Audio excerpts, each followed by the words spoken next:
Hello friend, my name Ehsan.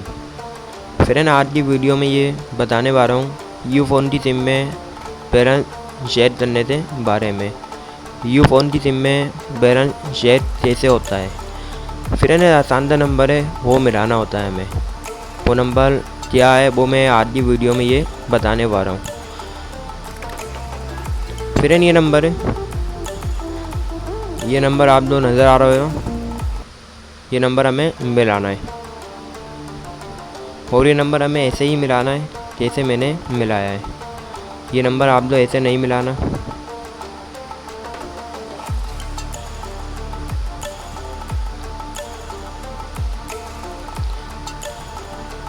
Friend, आप जो ये नज़र आ रहा होगा, ये नंबर हमें ऐसे नहीं मिलाना। ये नंबर हमें वैसे ही मिलाना है जैसे मैंने मिलाया है, यानी हमें ऐसे ही मिलाना है। फ्रेंड, ये नंबर मिलाने के बाद हमें यह चलना है। यह चलने पे हमारी सिम में जो भी बैलेंस होगा वो आपके सामने आ जाएगा।